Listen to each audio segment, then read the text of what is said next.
It you has know, to go beyond it too, because it's not once you're past the gate. I mean, you can make it past the gate in the hiring process. A lot of people can.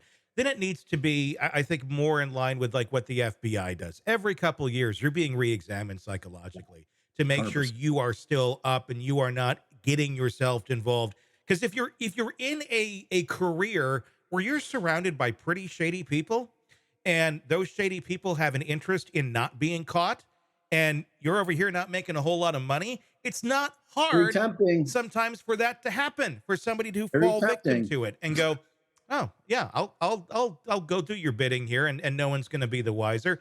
This needs Right. to be constantly evaluated, whatever it may be, whether it's different tests that are done, whether they do the polygraph every couple of years. They need to examine this shit to make sure that your people are still on the up and up and healthy enough to do that job mentally, because most of that job is mental.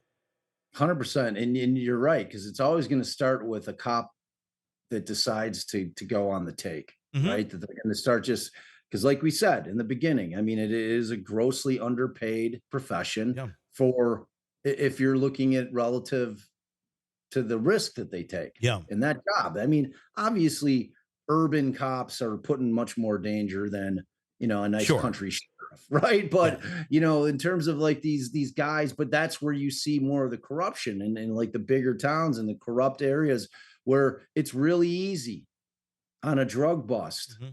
When you're going in and you open a drawer and there's 6 stacks in there to tuck one of the stacks in your vest while your partners are running around in the house Hmm. trying to clear it.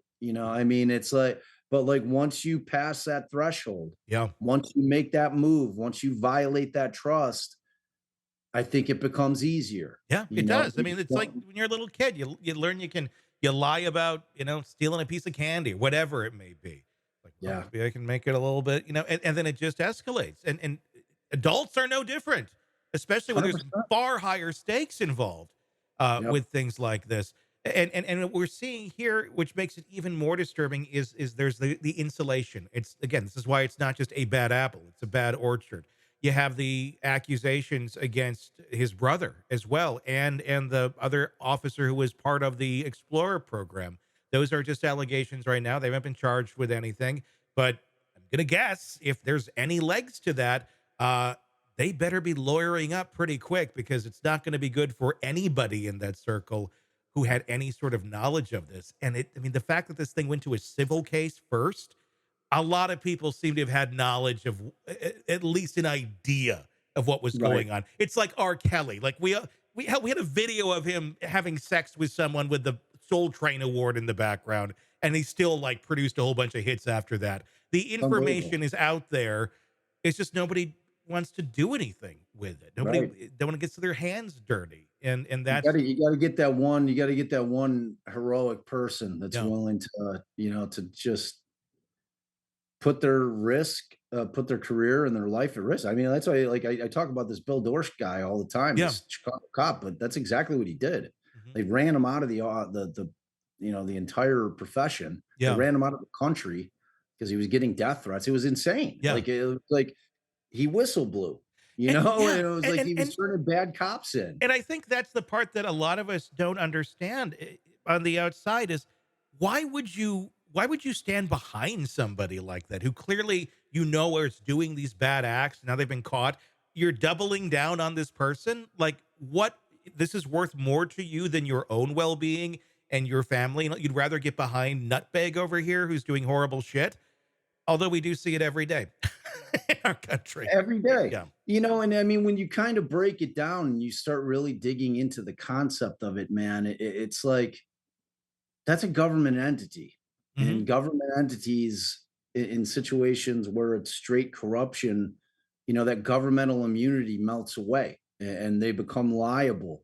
And people in elected offices are worried about not being elected again. It's like it's so insidious in terms of turning the blind eye. And there's such a huge motive for them to turn a blind eye because so many lives and careers can be ruined if these things are exposed. It's like, Yeah. yeah, it's a tough thing, and it's like you have cases like this because like everyone was like with Karen Reed, that was like, it's insane to think that like all these cops are doing this shit. And then like stuff like this comes in, like the Karen Reed investigation into the Canton police was born out of the Birchmore case. They're like, all Exactly. right, we're looking at the same goddamn police office, and we're good. This department, we're gonna have to dig in. And Yeah. there's like these lawyers over here yapping all this shit.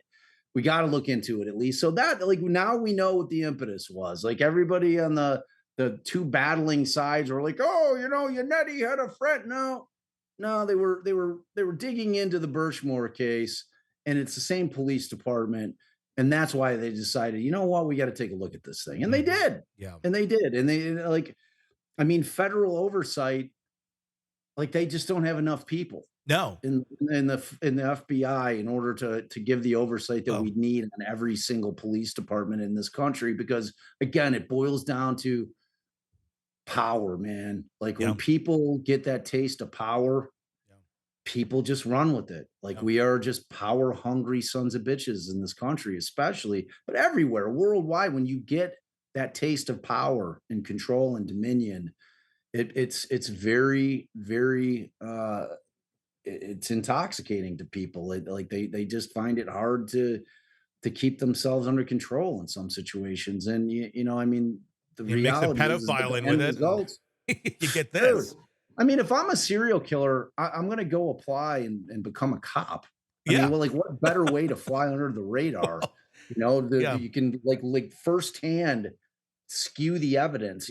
I mean, like, seems like a no brainer to Yeah. me. I don't, Well, I don't and know. then, well, we have Koberger for that case where Yeah, it's a exactly. test run that failed miserably. But Right. no, this is just it's such a messed up case, and I'm sure we're far from the end of this. This is just the Yeah, tip of the I iceberg. think it's scratching the surface. Hey, thanks for checking out the video. Be sure to follow us wherever you download podcasts, and especially Apple Podcasts, where you can get advanced episode and premium content on our premium channel right there. Also, be sure to follow us on social media so you don't miss any breaking updates on the stories that matter to you most. We're on TikTok, X, Instagram, Facebook. Just search Hidden Killers Podcast with Tony Brueski, and you'll find us right there. Again, thanks for watching.